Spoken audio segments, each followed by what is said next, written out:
Cache-toi dans la cabine d'essayage, chuchota la propriétaire de la boutique de robes de mariée quelques minutes avant l'essayage final de ma robe. J'ai trouvé ça étrange, mais j'ai obéi. Mon cœur a commencé à s'accélérer sans que je sache pourquoi. 5 minutes plus tard, j'ai entendu la porte principale s'ouvrir. J'ai reconnu la voix immédiatement. C'est alors que j'ai entendu la phrase que je n'aurais jamais dû entendre avant mon mariage. Alors j'ai... Bonjour à tous, je m'appelle Margot et aujourd'hui je vais vous raconter l'histoire la plus bouleversante de ma vie. Une histoire de trahison, de manipulation, mais surtout de résilience. Avant de commencer, je vous invite à vous abonner à la chaîne, à liker cette vidéo et à me dire en commentaire d'où vous nous écoutez. Votre soutien compte énormément pour moi. Merci d'être là. Maintenant, installez-vous confortablement, car cette histoire va vous tenir en haleine jusqu'au bout. J'avais 55 ans et je pensais ne plus jamais revivre ça. Cette sensation de papillon dans l'estomac, de se réveiller en souriant, de se sentir vivante à nouveau. Après avoir perdu mon mari, je m'étais juré que l'amour était derrière moi. Mais alors, un après-midi gris d'automne à Paris, dans un petit café près de la Seine, je l'ai rencontré. Lorenzo, 62 ans, italien, des yeux marrons profonds et cet accent qui faisait sonner chaque mot comme de la poésie.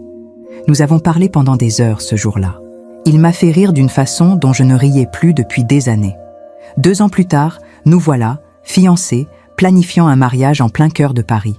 J'étais à la boutique Madeleine, l'une des boutiques de robes de mariée les plus exclusives du 8e arrondissement. La robe était parfaite, en soie française, broderie délicate, décolleté élégant. Je me regardais dans le miroir de la cabine d'essayage et j'avais du mal à croire que cette femme radieuse, c'était moi. « Madame, vous êtes tout simplement magnifique », dit Nathalie, la propriétaire de la boutique, en ajustant le voile avec soin. C'est à ce moment que son téléphone a sonné. Nathalie a répondu avec ce français rapide et bas. J'ai remarqué que son expression changeait. Elle m'a regardée, hésitante, puis a chuchoté quelque chose que je n'ai pas complètement compris. Elle a raccroché. « Madame, je dois vous demander une faveur très inhabituelle, » dit-elle. Le ton de sa voix m'a mise mal à l'aise. Une cliente très discrète vient d'appeler. Elle arrive et a demandé l'exclusivité totale dans la boutique. Porte fermée, sans témoin. Mon cœur a fait un bond étrange. « Je dois partir ?» demandai-je. Nathalie se mordit la lèvre. « Serait-il possible que vous restiez dans la cabine d'essayage? Juste quelques minutes? Je ne peux pas vous laisser sortir au milieu de l'essayage. Mais cette cliente est extrêmement exigeante. » C'était bizarre, mais quelque chose dans la voix de Nathalie m'a fait accepter. C'était peut-être une célébrité, pensais-je, ou quelqu'un avec une vie très privée. « D'accord, » répondis-je, retournant à l'intérieur de la cabine d'essayage et fermant le rideau de velours épais. Nathalie courut verrouiller la porte d'entrée et éteindre quelques lumières.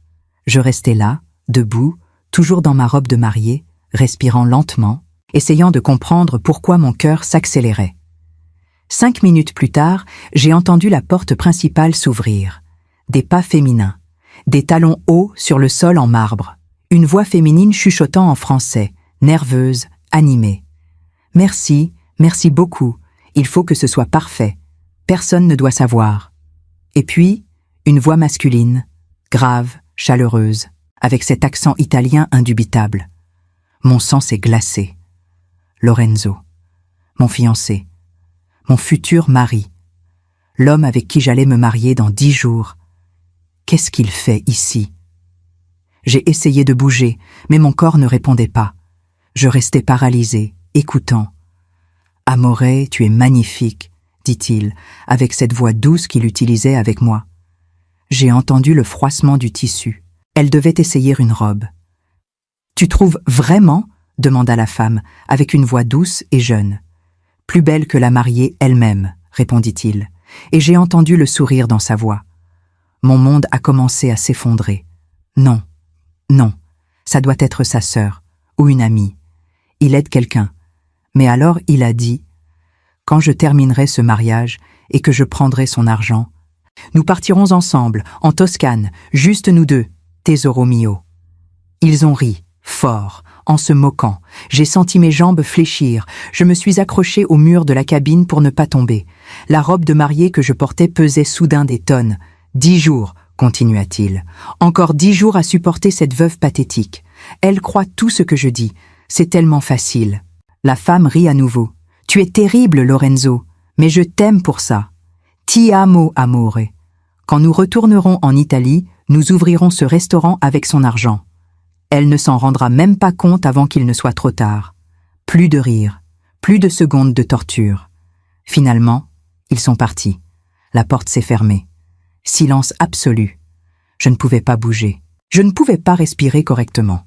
Les larmes ne venaient tout simplement pas, comme si mon corps était en état de choc trop profond pour réagir. Le rideau de la cabine d'essayage s'ouvrit lentement. Nathalie était là, pâle, les yeux écarquillés. « Mon Dieu, madame, je ne savais pas » balbutia-t-elle, la main sur la bouche. Je la regardais. Ma voix sortit froide, étrangement calme. C'était mon fiancé. Nathalie étouffa un cri, et cette femme était sa maîtresse. Je restais là, devant le miroir, vêtue de ma robe de mariée, regardant mon propre reflet. 10 jours jusqu'au mariage, 10 jours pour décider quoi faire. Quelque chose en moi a changé à ce moment.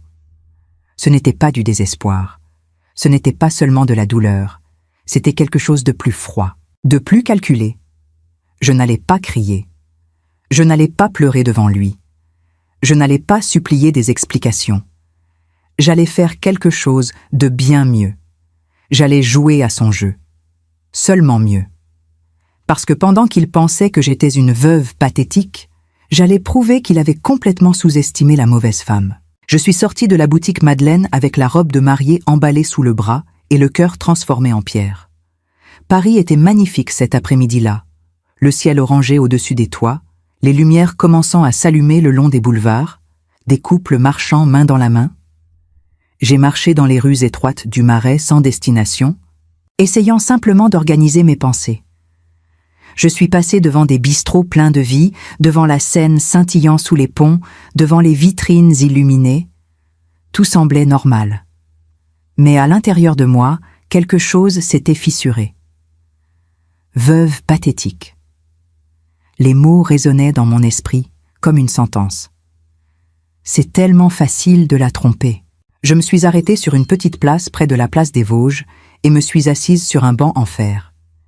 J'ai respiré profondément. 1 fois, 2 fois, 3 fois. Je devais penser clairement. Lorenzo était à la maison quand je suis arrivée. Notre appartement dans le 11e arrondissement était douillet, plein de plantes, de livres, de photos de nous souriant. Il était dans la cuisine, préparant quelque chose qui sentait l'ail et la tomate. « Tesoro !» m'a-t-il accueilli avec ce large sourire, s'essuyant les mains sur un torchon.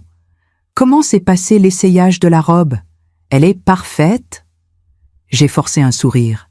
« Elle est magnifique, parfaite. » Il est venu vers moi et m'a embrassé sur le front. J'ai ressenti du dégoût, mais je ne l'ai pas montré. « J'ai hâte de te voir marcher vers l'hôtel, » dit-il, les yeux brillants avec cette fausse sincérité que je reconnaissais maintenant parfaitement. « Moi aussi, » répondis-je, posant mon sac sur le canapé.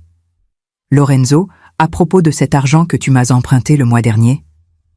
Il se tendit légèrement, mais se reprit rapidement. « Ah oui, désolé, Amor, j'ai été tellement occupée avec les préparatifs, je te le rendrai bientôt. »« Pas de presse, » dis-je calmement. Je me souvenais juste. Il sourit, soulagé, et retourna à la cuisine, sifflotant une chanson italienne. Pendant qu'il cuisinait, je suis allée dans la chambre. Je me suis assise sur le lit et j'ai pris mon carnet, un vieux carnet en cuir que j'utilisais pour des notes personnelles. Je l'ai ouvert à une page blanche. En haut, j'ai écrit avec un stylo noir, en lettres fermes, 10 jours. Et en dessous, j'ai commencé à lister. Emprunt, 4 200 € jamais rendus. Objet disparu de l'appartement. Les mardis et jeudis. Rencontre avec des amis au bar. Ne me laisse jamais voir son téléphone. Maîtresse, jeune femme dans la boutique de robes de mariée. Plan, prendre l'argent et fuir en Italie après le mariage. J'ai regardé cette liste. Chaque élément était une petite trahison que j'avais ignorée, justifiée, pardonnée par amour. Quelle idiote j'avais été. Mais plus maintenant. J'ai fermé le carnet lentement. Je me suis allongé sur le lit et j'ai regardé le plafond. Cette nuit-là, pendant que Lorenzo dormait à côté de moi, ronflant légèrement, je suis resté éveillé. Mon esprit travaillait comme une machine, traitant chaque détail, chaque possibilité. Je pouvais choisir l'option 1, le confronter maintenant, crier, pleurer, tout terminer. Résultat, il nierait, mentirait. Convaincrait peut-être même certains amis que j'étais folle. Il fuirait avec sa maîtresse. Je serais humiliée, sans preuve, sans justice. Option 2. Annuler le mariage silencieusement. Disparaître. Résultat, il serait libre. Sans conséquence. Il trouverait une autre victime. Je resterais seule avec la douleur. Option 3. Jouer à son jeu, jusqu'au bout. Mais selon mes propres règles, résultat, justice publique. Humiliation méritée. Récupération de l'argent. Et une leçon qu'il n'oublierait jamais. J'ai choisi l'option 3. Je me suis tournée sur le côté et j'ai regardé son visage endormi. Ce visage que j'avais aimé, qui m'avait fait me sentir vivante à nouveau. Veuve pathétique. J'ai souri dans l'obscurité. On verra qui est pathétique, Lorenzo. Le lendemain matin, je me suis réveillée avant lui. J'ai préparé du café, mis des croissants sur la table, arrangé des fleurs fraîches dans le vase du salon. Quand Lorenzo est descendu, en peignoir, se frottant les yeux, j'étais déjà habillée, maquillée, souriante. « Buongiorno, amore », dit-il, surpris par la table dressée. « Bonjour », répondis-je joyeusement. Je me suis dit qu'on méritait un café spécial, plus que 10 jours. Il a souri et m'a tiré dans ses bras. « Tu es tellement heureuse. Ça me rend heureux aussi. » Menteur. Mais j'ai gardé mon sourire. Pendant le café, nous avons parlé des détails du mariage. Fleurs, musique, liste d'invités. Je feignais l'enthousiasme. Il feignait l'amour. Nous étions 2 acteurs sur une scène invisible. Quand il est sorti pour régler des affaires, j'ai pris mon téléphone et j'ai appelé Nathalie. « Nathalie, c'est moi. Je dois confirmer certaines choses avec vous. » Il y eut un silence de l'autre côté. « Madame, je ne sais pas quoi dire. Je suis tellement embarrassée d'avoir été complice sans le savoir. »« Vous ne saviez pas, l'interrompis-je d'une voix ferme. Mais maintenant, j'ai besoin de votre aide. Que voulez-vous que je fasse? D'abord, je veux que vous confirmiez exactement ce que vous avez entendu hier. Chaque mot, chaque détail. » Nathalie a respiré profondément et a répété tout. Le plan de prendre mon argent, la fuite en Italie, les rires, les insultes. « Accepteriez-vous de témoigner de cela si nécessaire ?» demandai-je. « Bien sûr, absolument. Cet homme ne vous mérite pas. »« Merci, Nathalie. J'aurai besoin de vous dans les prochains jours. » J'ai raccroché et j'ai passé un autre appel, à mon amie Aurélie, avocate spécialisée en droit de la famille. « Aurélie, j'ai besoin d'aide. Urgent, mais ça doit rester discret. » 2 heures plus tard, j'étais dans son élégant bureau près de l'Opéra Garnier. J'ai tout raconté. Elle a écouté en silence, notant quelques points. « Vous avez des preuves des emprunts ?» demanda-t-elle. « Virement bancaire, message de lui demandant de l'argent. Excellent. Et concernant les objets disparus ? J'ai des photos de certains articles, et je sais qu'il les a vendus en ligne. » Aurélie m'a regardé avec admiration et un léger sourire. « Vous planifiez quelque chose, n'est-ce pas ?»« Oui, » répondis-je calmement. « Et je dois bien faire les choses. » Elle a ouvert un dossier. « Alors faisons un document, une sorte d'accord prénuptial rétroactif. Il va signer en pensant que c'est juste une formalité. » J'ai passé le reste de l'après-midi avec Aurélie, construisant un document légal qui protégeait mon patrimoine et établissait des clauses de remboursement en cas de fraude prouvée. Quand je suis rentrée à la maison, Lorenzo regardait le football à la télévision. « Où étais-tu, Tesoro ?» Je réglais des détails bureaucratiques pour le mariage, mentis-je doucement. Documentation, ces choses ennuyeuses. Il acquiesça distraitement, les yeux rivés sur l'écran. Je suis allée dans la chambre et j'ai ouvert mon carnet. Jour 1, terminé. Témoin confirmé. Avocate consultée. Document légal en préparation. Masque maintenu. Jour 2. Je me suis réveillée avec un message de Lorenzo. Je dois sortir tôt. Réunion importante. Je t'aime. C'était mardi, les jours où il rencontrait ses amis au bar pour regarder le football. J'ai pris mon café lentement, calculant. À 10 heures du matin, je suis sorti discrètement de la maison. J'ai pris un Uber jusqu'au Marais et je suis entré dans un café avec vue sur la rue où Lorenzo avait dit que se trouvait le fameux bar des amis. Je me suis assise à une petite table près de la fenêtre, j'ai commandé un café crème et j'ai attendu. Midi. Lorenzo est apparu, mais il n'est entré dans aucun bar. Il est entré dans un immeuble résidentiel élégant avec une porte vitrée et un interphone doré. Il a rapidement regardé autour de lui et a disparu à l'intérieur. J'ai noté mentalement l'adresse. 15 minutes plus tard, une femme est sortie du même immeuble. Jeune, longs cheveux châtains, robe rouge moulante. C'était elle, la maîtresse. Elle a souri à quelqu'un à l'intérieur de l'immeuble, Lorenzo évidemment, et est partie, marchant avec assurance dans les rues parisiennes. J'ai bu mon café jusqu'à la fin, j'ai payé et je suis sorti. Le soir, quand Lorenzo est rentré à la maison, il m'a embrassé comme toujours. « Comment s'est passée ta journée, Amor ?»« Tranquille, mentis-je. Et la tienne ?»« Excellente. On a réglé cette histoire avec les amis. Tout est en ordre maintenant. »« C'est bien, souris-je. Pendant qu'il prenait sa douche, j'ai pris son téléphone qui était en charge dans le salon. L'écran demandait un mot de passe. J'ai essayé sa date de naissance. Faux. J'ai essayé l'anniversaire de notre relation. Faux. J'ai essayé le nom de sa ville natale en Italie. Faux. J'ai abandonné. Le risque n'en valait pas la peine. Mais j'avais déjà suffisamment. Je suis retourné dans la chambre et j'ai noté. Jour 2, terminé. Rencontre confirmée les mardis avec la maîtresse. Adresse notée. Identification visuelle de la femme. Plus de mensonges de sa part enregistrés. Jour 3. Je me suis réveillé avec un objectif clair. Comprendre exactement combien d'argent Lorenzo m'avait pris. Pendant qu'il sortait pour régler des choses du travail, autre euphémisme, j'imaginais, je me suis assise avec mon ordinateur portable et j'ai ouvert tous mes comptes bancaires. J'ai commencé à faire une feuille de calcul. Ligne par ligne, 800 €, je dois payer le loyer d'un espace de travail. 1200 €, urgence familiale en Italie. 650 €, problème avec ma voiture. 900 €, investissement rapide qui va me rapporter. 650 €, réparation urgente dans l'appartement de ma mère. Total, 4200 €, 4200 €, jamais rendu, toujours avec des excuses vagues, toujours avec des promesses de « la semaine prochaine ». J'ai sauvegardé la feuille de calcul et imprimé 2 copies. Ensuite, je suis allé à la commode où je gardais quelques bijoux et objets de valeur. J'ai ouvert le tiroir. La montre ancienne de mon grand-père manquait. Une broche en argent manquait.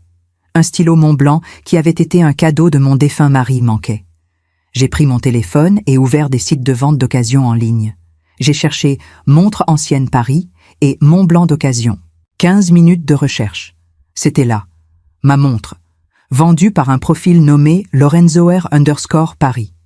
Les photos étaient nettes. C'était exactement ma montre. Je reconnaissais même la petite rayure sur le cadran.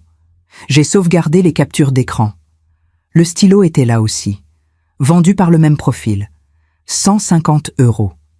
J'ai senti une rage froide monter le long de ma colonne vertébrale.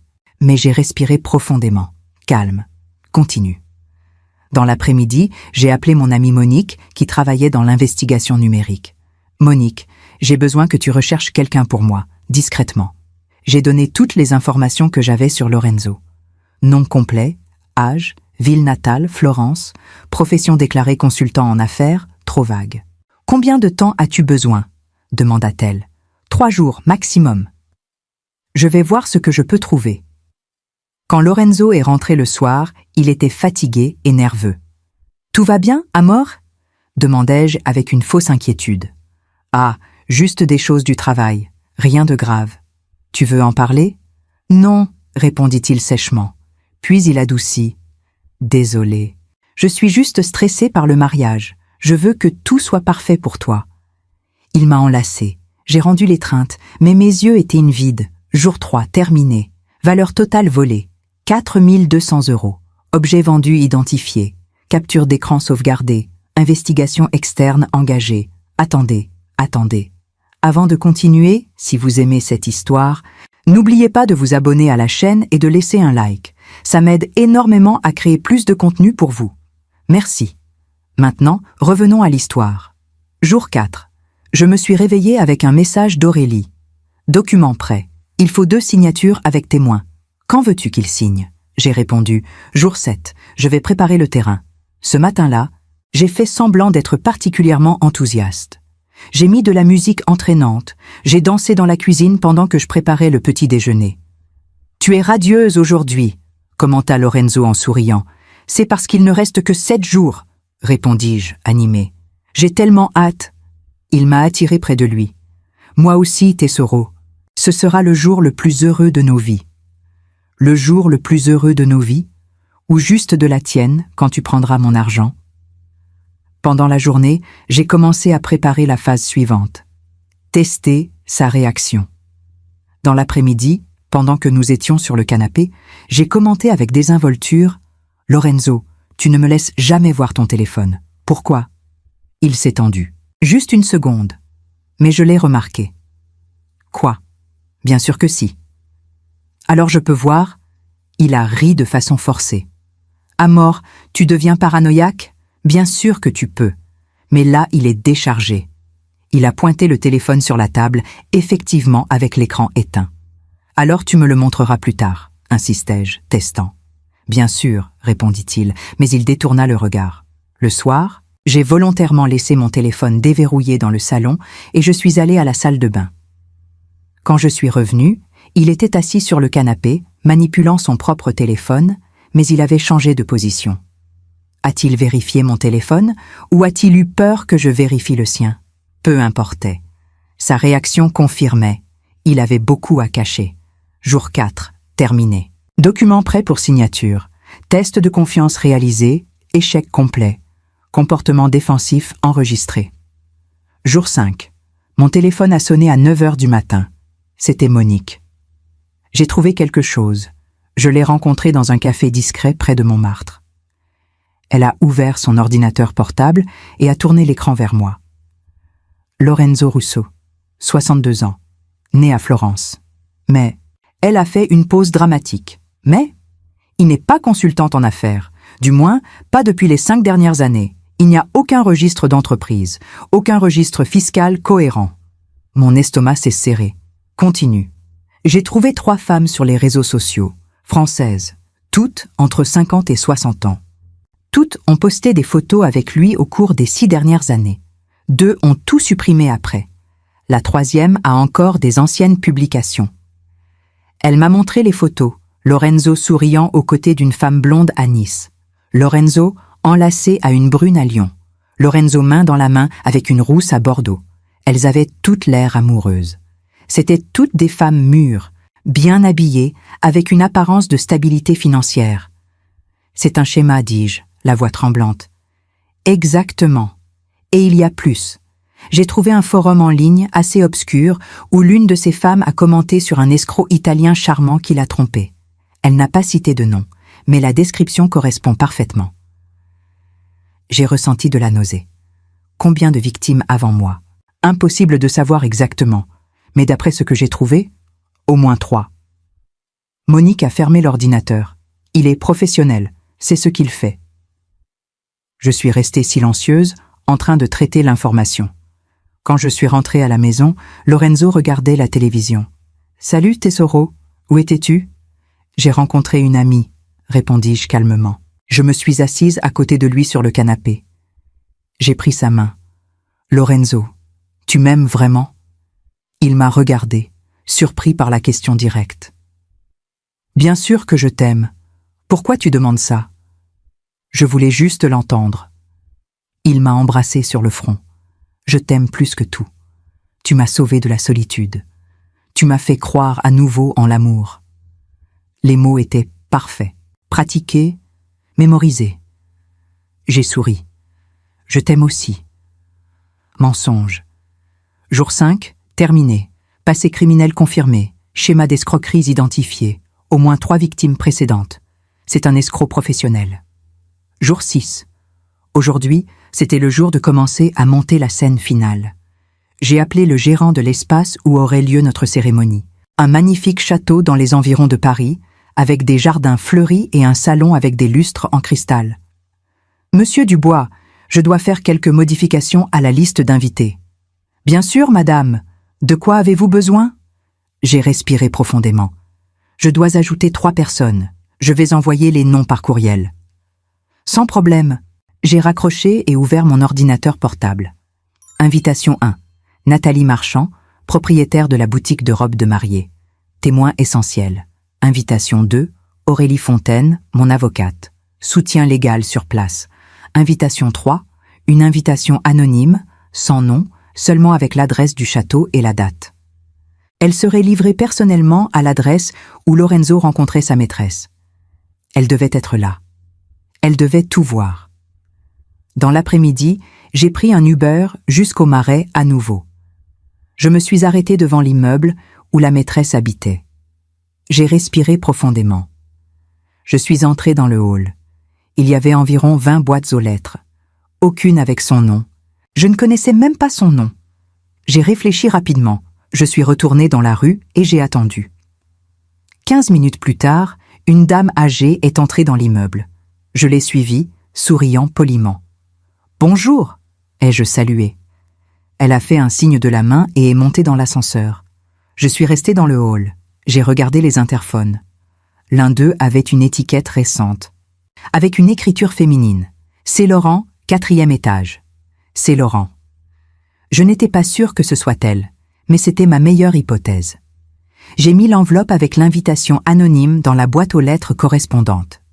À l'intérieur, seulement une carte élégante. Vous êtes invité à l'événement de l'année. Château de Saint-Cloud. Samedi, 15h. Tenue de gala. Présence obligatoire. Sans nom, sans explication. Elle serait curieuse, confuse, peut-être même nerveuse. Mais elle viendrait. Je suis rentré à la maison. Lorenzo préparait le dîner, quelque chose qu'il faisait rarement, donc je savais que c'était pour m'impressionner. « Surprise !» annonça-t-il, pointant la table dressée avec des bougies. « Dîner romantique pour ma future épouse. » Nous nous sommes assis ensemble. Il a servi du vin. Nous avons parlé de banalités. Au milieu du dîner, il a pris ma main. « Tu n'as jamais eu de doute sur nous ?» demanda-t-il soudainement. La question m'a prise par surprise. « Pourquoi tu demandes ça ?» Je ne sais pas. Parfois je pense que j'ai trop de chance, que tu es trop bien pour moi. Manipulation. Il me teste. J'ai souri doucement. Lorenzo, je te fais entièrement confiance. Je n'ai jamais eu de doute. Il s'est visiblement détendu. Moi aussi je te fais confiance, Tesoro. Complètement. Menteur. Jour 6, terminé. Liste d'invités modifiée. Témoin essentiel confirmé. Invitation anonyme livrée à la maîtresse. Il est trop confiant. Parfait. Jour 7, le jour de lui faire signer sa propre sentence. Je me suis réveillé tôt et j'ai préparé un café spécial. J'ai mis les documents qu'Aurélie avait préparés dans un dossier élégant. Quand Lorenzo s'est réveillé, j'étais déjà dans le salon, organisant des papiers. « Qu'est-ce que c'est que tout ça ?» demanda-t-il en bâillant. « Chérie, j'ai besoin que tu signes quelques documents aujourd'hui. » Il a froncé les sourcils. « Des documents ? Oui. C'est de la bureaucratie pour le mariage. L'avocate a dit qu'on devait régulariser certaines choses financières avant la cérémonie. Tu sais, protection patrimoniale mutuelle, ces choses ennuyeuses. » Il a pris les papiers et a commencé à les feuilleter rapidement. « C'est beaucoup ? Je sais, soupirai-je, feignant le désintérêt. Mais c'est standard en France. Tous les couples le font. Il suffit de signer où c'est marqué. » Il a hésité. Mon cœur s'est accéléré. Va-t-il se méfier? Va-t-il lire attentivement? « Tu as tout lu ?» demanda-t-il. « Bien sûr. C'est juste une formalité. » Il m'a regardé, puis les papiers. Et alors? Il a pris le stylo. « D'accord, je te fais confiance. » Il a signé, page après page, où j'avais marqué, sans lire, sans questionner. Quand il a terminé, j'ai rassemblé les papiers calmement, les ai rangés dans le dossier et ai souri. Voilà. Maintenant tout est officialisé. Il m'a enlacé. Il reste si peu de temps à mort. Il reste si peu de temps, répétai-je. Dans l'après-midi, j'ai apporté les documents au bureau d'Aurélie. Elle a vérifié chaque signature. Parfait, dit-elle en souriant. Il vient de reconnaître légalement toutes les dettes. En cas de fraude prouvée, tu peux exiger un remboursement immédiat. Et plus, il a aussi signé des clauses de pénalité. Pénalité? Si on prouve qu'il t'a trompé intentionnellement, il devra payer le double du montant. J'ai ressenti une satisfaction froide. Jour 7, terminé. Document signé par lui. Reconnaissance légale des dettes. Clause de pénalité activée. Il n'a rien lu. Typique. Jour 8. Je me suis rendue à la boutique Madeleine pour la dernière fois avant le mariage. Nathalie m'a accueillie avec une étreinte serrée. « Comment allez-vous » demanda-t-elle, inquiète. « Étrangement calme » répondis-je avec sincérité. Elle m'a conduite jusqu'à la cabine d'essayage, la même cabine où tout avait commencé. J'ai enfilé la robe à nouveau. J'ai regardé mon reflet dans le miroir. Cette fois, ce n'était plus la veuve amoureuse, vulnérable, naïve. C'était une femme qui avait été trompée, humiliée, volée, mais qui avait choisi de ne pas être une victime. « Vous allez vraiment le faire » demanda doucement Nathalie. « Oui » répondis-je, regardant toujours mon reflet. « À l'hôtel, devant tout le monde. Vous êtes très courageuse. » J'ai souri. « Ce n'est pas du courage, c'est une nécessité. » Nathalie a ajusté le voile sur mes cheveux.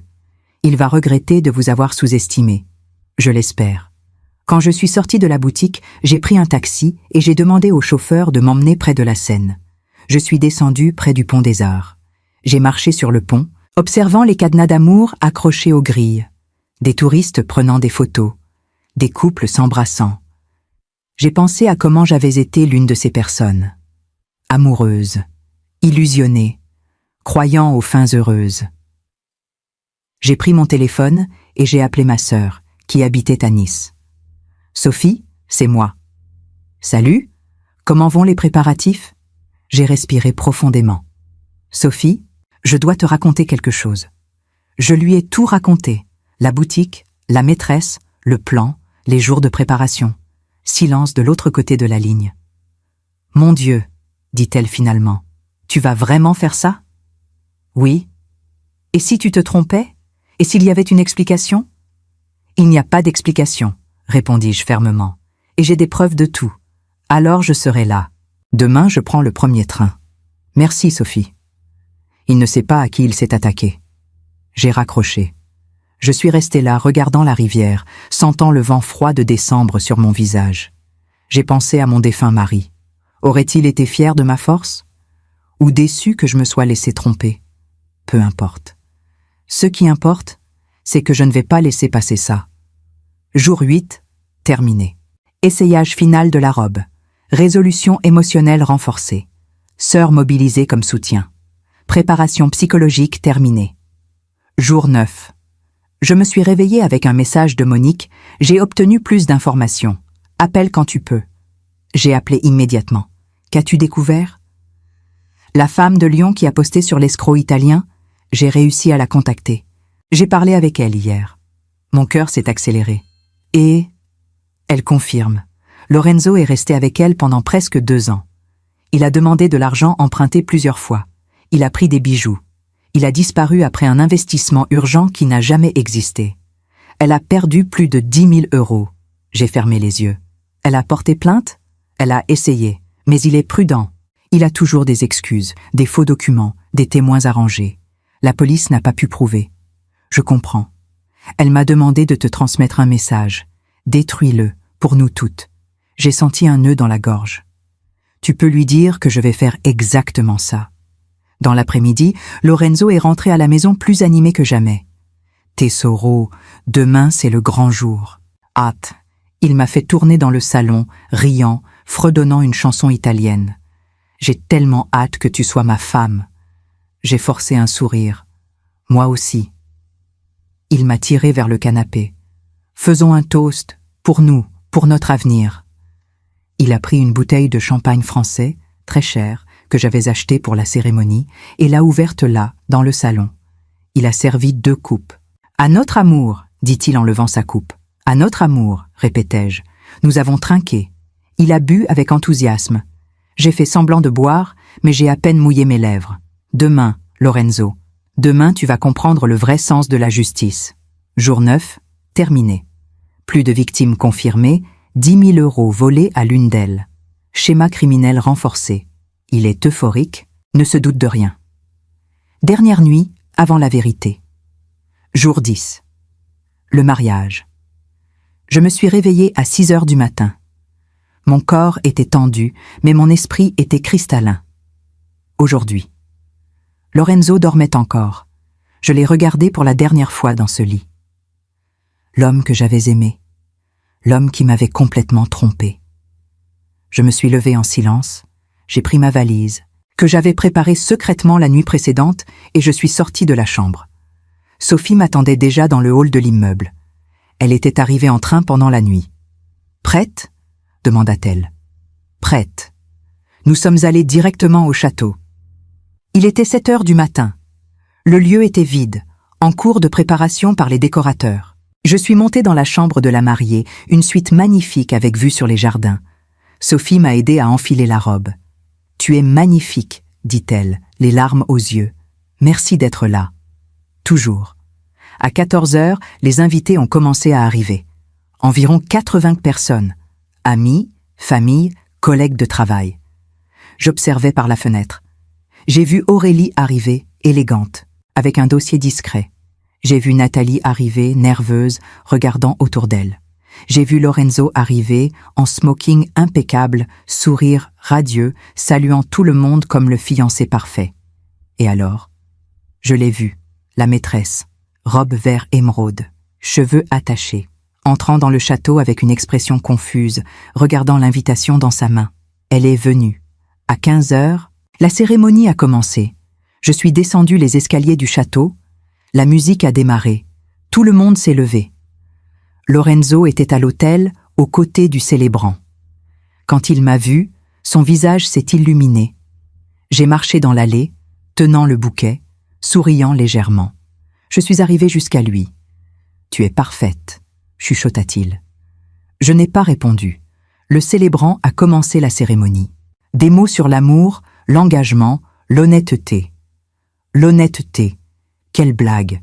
Finalement, la question, Lorenzo Russo, acceptez-vous cette femme comme votre épouse pour l'aimer et la respecter, dans la joie et la tristesse, dans la santé et la maladie, jusqu'à ce que la mort vous sépare? J'accepte, répondit-il, souriant largement. Le célébrant s'est tourné vers moi. Et vous?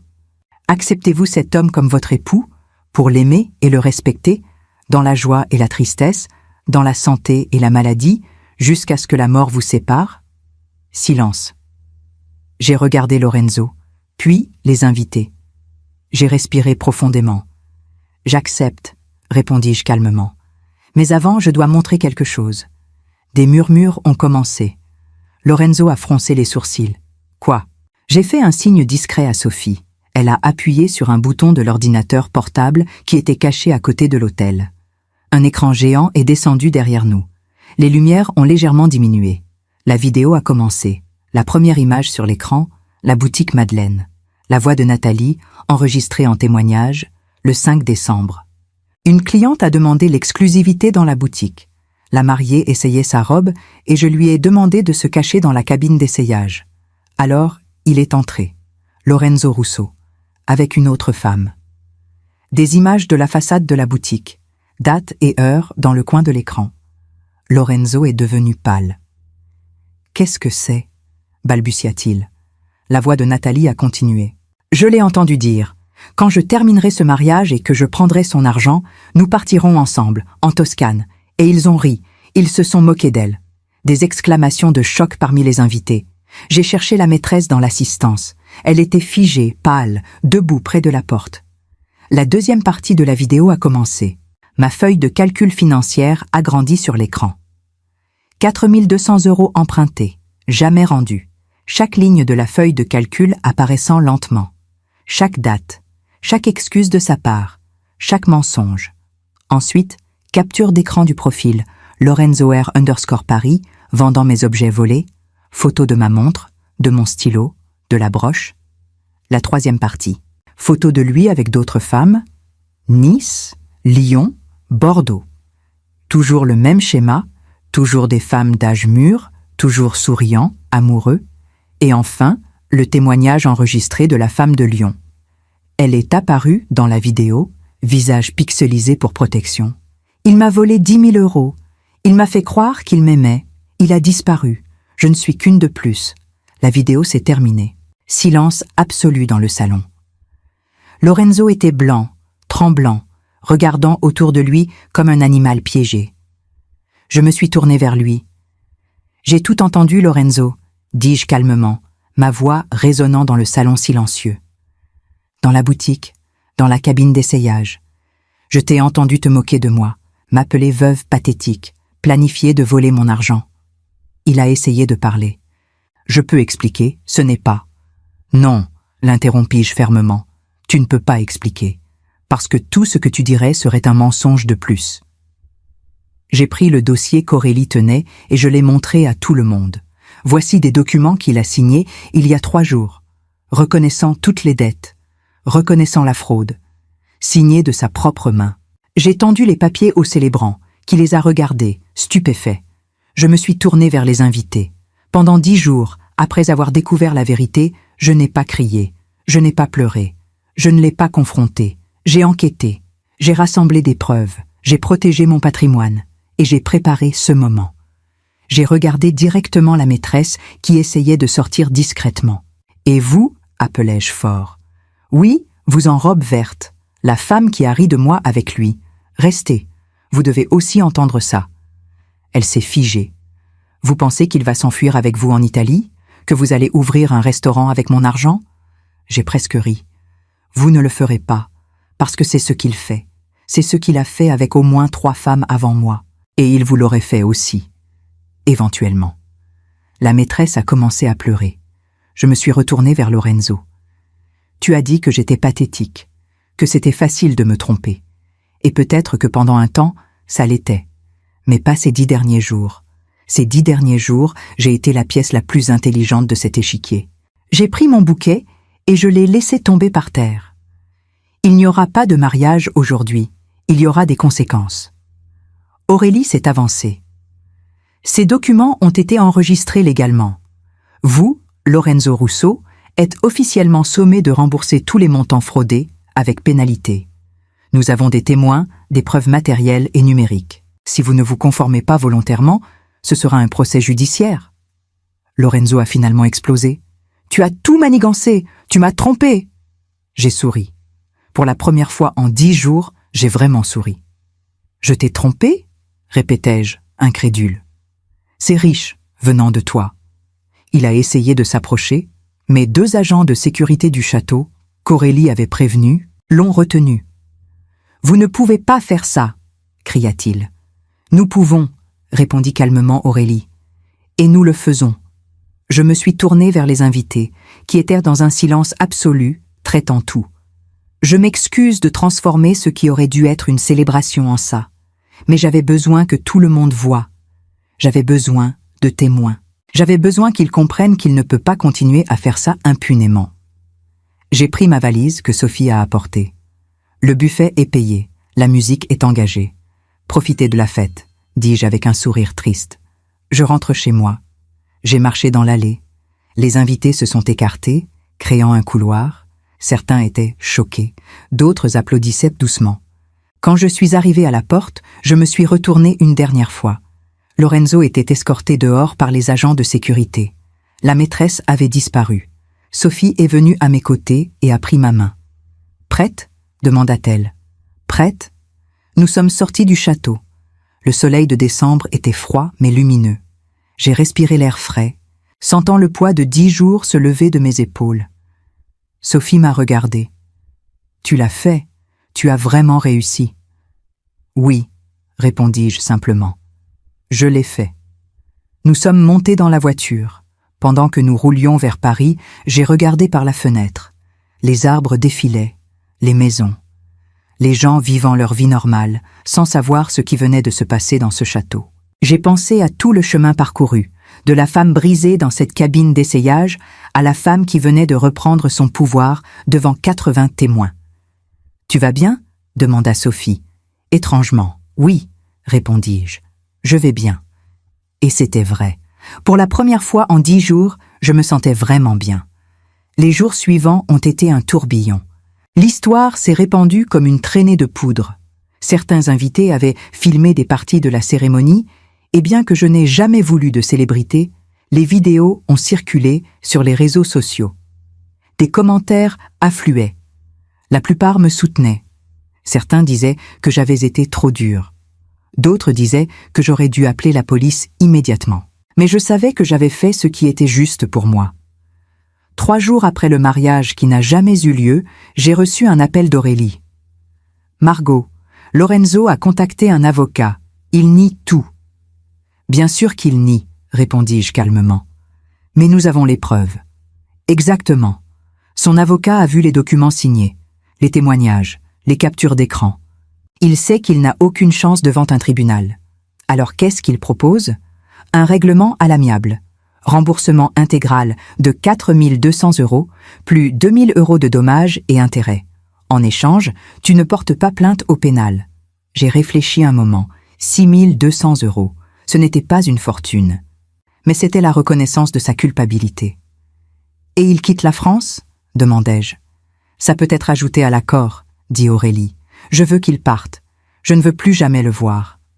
Je vais le stipuler dans le document. » 5 jours plus tard, je me suis retrouvée dans le bureau d'Aurélie. Lorenzo était là aussi, avec son avocat. Il ne me regardait pas. Il fixait la table, le visage fermé. L'atmosphère était glaciale. L'avocat de Lorenzo a poussé les documents vers moi.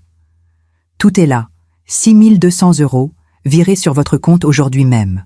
En échange, vous signez une clause de non-poursuite. » J'ai lu chaque ligne attentivement. Aurélie a vérifié avec moi. Tout était correct. J'ai pris le stylo.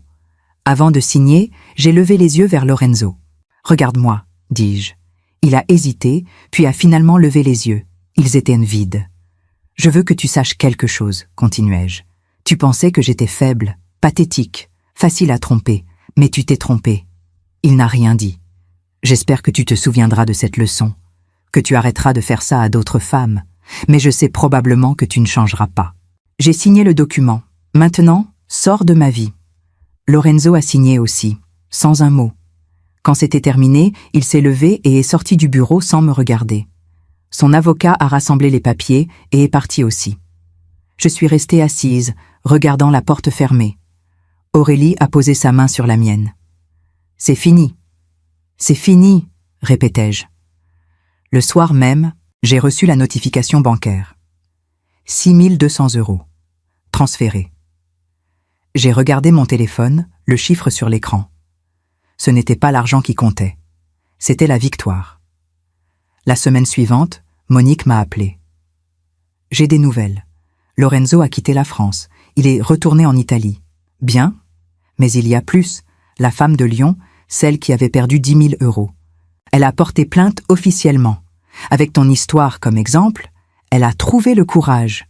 Mon cœur s'est réchauffé. Vraiment ? Oui, et 2 autres femmes se sont manifestées aussi. Une de Marseille, une de Toulouse. Toutes avec des histoires similaires. La police italienne enquête maintenant. » J'ai souri. « Alors il ne s'en sort pas complètement. »« Non, tu as déclenché quelque chose. Tu as donné du courage à ces femmes. » Après avoir raccroché, je me suis assise sur mon balcon. Paris s'étendait devant moi, scintillant dans la nuit. J'ai pensé à toutes ces femmes, toutes celles qui avaient été trompées par Lorenzo. Certaines avaient eu peur de parler, d'autres avaient eu honte. Mais maintenant, elles parlaient. 1 mois après le faux mariage, j'ai reçu une lettre. L'écriture était soignée, féminine. Je l'ai ouverte avec curiosité. « Chère madame, je suis Chloé Laurent, la femme en robe verte au château. Je vous écris pour vous présenter mes plus sincères excuses. Je ne savais pas que vous étiez au courant. Je ne savais pas que j'étais complice de quelque chose d'aussi cruel. Lorenzo m'avait dit que vous étiez séparés, que le mariage était une formalité pour des raisons légales, que vous ne l'aimiez pas vraiment. J'ai été stupide de le croire. Quand j'ai vu la vidéo, quand j'ai compris la vérité, j'ai eu honte. Je vous ai trompé sans le savoir, et pour cela, je suis profondément désolée. J'espère que vous pourrez me pardonner un jour. Chloé.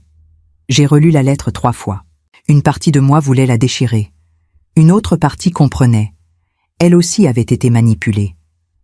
J'ai pris une feuille de papier et j'ai écrit une réponse courte. « Chloé, je ne peux pas vous pardonner maintenant. Peut-être un jour. Mais je comprends que vous aussi étiez une victime. Apprenez de cette expérience. Ne laissez jamais un homme vous faire douter de votre valeur. » Margot. J'ai envoyé la lettre. Quelques semaines plus tard, Nathalie m'a invité à prendre un café. Nous nous sommes retrouvés dans un petit bistrot près de sa boutique. « Comment allez-vous » demanda-t-elle. « Mieux » répondis-je honnêtement. « Chaque jour un peu mieux. Vous savez, depuis votre histoire, j'ai eu plusieurs clientes qui m'ont raconté des situations similaires. Des fiancés suspects, des comportements étranges. Et qu'avez-vous fait ? Je les ai encouragées à faire attention, à écouter leur instinct. Vous avez inspiré beaucoup de gens, Margot. J'ai souri. Je n'ai jamais voulu être une inspiration. Je voulais juste justice. Parfois, les deux vont ensemble. Nous avons parlé pendant des heures.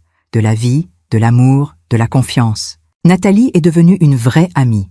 Sophie aussi est restée proche. Elle m'appelait tous les jours au début, s'assurant que j'allais bien. Graduellement, les appels sont devenus hebdomadaires, puis mensuels. Mais elle était toujours là quand j'avais besoin d'elle. 2 mois après tout ça, j'ai reçu un message de Monique. Lorenzo a été arrêté en Italie. Fraude aggravée. Escroquerie en bande organisée. Il risque plusieurs années de prison. J'ai fixé le message. Plusieurs années de prison. C'était plus que ce que j'avais espéré. J'ai répondu « Merci de m'avoir prévenu ». Ce soir-là, j'ai ouvert une bouteille de vin. Pas pour célébrer sa chute, mais pour célébrer ma renaissance. J'ai levé mon verre vers le ciel de Paris. Pour moi, dis-je à voix haute. Pour avoir survécu. Pour avoir été plus forte que je ne le pensais. J'ai bu lentement, savourant le vin, savourant la liberté.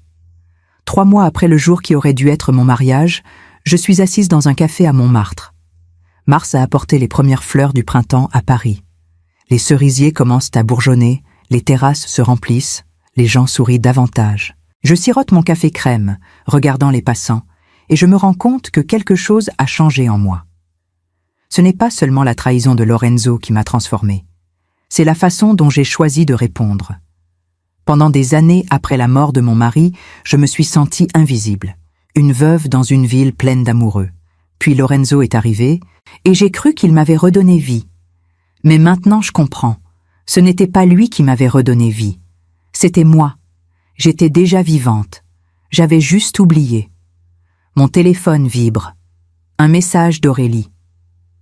Café demain, j'ai des nouvelles. Le lendemain, je retrouve Aurélie dans son bureau. Elle a un sourire mystérieux. Quelle nouvelle ? demandai-je. Lorenzo a été condamné. 3 ans de prison ferme en Italie. Plus obligation de rembourser toutes ses victimes. Je laisse l'information s'installer. 3 ans. Ce n'est pas une vie entière, mais c'est du temps. Du temps pour réfléchir. Du temps pour que d'autres femmes soient en sécurité. Et les autres femmes ? 5 au total ont témoigné. La femme de Lyon a récupéré la moitié de son argent. Les autres sont en cours de procédure. Grâce à toi, Margot, tu as ouvert la porte. Je secoue la tête. Non. Elles l'ont ouvert elles-mêmes. Elles ont trouvé leur propre courage. Aurélie me tend une enveloppe. Qu'est-ce que c'est ? Une lettre. De la femme de Lyon. Elle voulait que je te la donne. Je l'ouvre. L'écriture est tremblante, mais déterminée. Chère Margot, nous ne nous sommes jamais rencontrés, mais vous m'avez sauvée d'une vie de honte silencieuse. Pendant des années, j'ai gardé ce secret. J'avais trop honte d'admettre que j'avais été trompée. Puis j'ai vu votre histoire, j'ai vu votre courage, et j'ai compris. La honte n'était pas mienne, elle était sienne. Merci de m'avoir montré qu'on peut se battre. Merci de m'avoir prouvé qu'on peut gagner. Avec toute ma gratitude, Eliane, je sens les larmes monter. Des larmes de soulagement, de fierté, de connexion avec une femme que je ne rencontrerai peut-être jamais. Ça vaut tout, dis-je doucement. Tout ce que j'ai traversé, si ça a aidé ne serait-ce qu'une personne. Aurélie sourit. Ça a aidé plus d'une personne. Fais-moi confiance. En quittant son bureau, je décide de marcher jusqu'à la Seine. C'est une belle journée. Le soleil brille sur l'eau, les bateaux-mouches passent, les touristes prennent des photos. Je m'arrête sur le pont Neuf. Je regarde l'eau couler. Constante, incessante, purifiante. Je pense à la femme que j'étais il y a 4 mois, amoureuse, naïve, aveuglée. Je pense à la femme que je suis devenue, plus forte, plus sage, plus vigilante. Je ne regrette pas d'avoir aimé Lorenzo, parce que cet amour, aussi faux qu'il ait été de son côté, était réel de mon côté. Et cet amour m'a appris quelque chose d'important. Je suis capable d'aimer profondément. Mais je suis aussi capable de me protéger férocement. Les deux peuvent coexister. Mon téléphone sonne. C'est Sophie. « Margot, j'arrive à Paris ce week-end. Déjeuner dimanche ? Avec plaisir. » Et devine quoi ? Maman veut venir aussi. Elle dit qu'elle est fière de toi. Je souris. Notre mère, 78 ans, une femme de principe strict. J'avais peur de sa réaction, mais apparemment, même elle approuve. Le dimanche, nous nous retrouvons toutes les 3 dans un restaurant près du jardin du Luxembourg. Maman me regarde avec une expression que je ne lui ai jamais vue. « Tu as été courageuse », dit-elle simplement.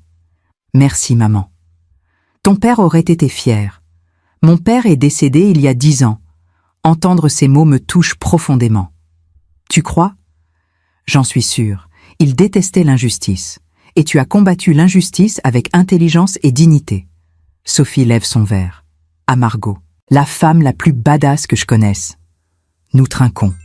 Je ris. Un vrai rire. Léger. Libre. Après le déjeuner, je me promène seule dans le jardin du Luxembourg. Les enfants jouent autour du bassin avec leurs bateaux miniatures. Les couples se promènent main dans la main. Les personnes âgées lisent sur les bancs. La vie continue. Normale. Belle. Imparfaite. Je m'assois sur un banc et je ferme les yeux, sentant le soleil sur mon visage. Je pense aux 10 jours. Ces 10 jours où j'ai transformé la douleur en stratégie, le chagrin en justice, la trahison en triomphe. Ce n'était pas facile. Chaque jour, je voulais craquer, crier, pleurer, mais je ne l'ai pas fait, parce que je savais que je méritais mieux qu'une scène de larmes qui serait oubliée. Je méritais la vérité exposée, la justice servie, la dignité restaurée. Mon téléphone vibre à nouveau. Un email, de quelqu'un que je ne connais pas. Sujet, merci. Je l'ouvre avec curiosité. Madame, je ne vous connais pas personnellement, mais j'ai entendu votre histoire par une amie.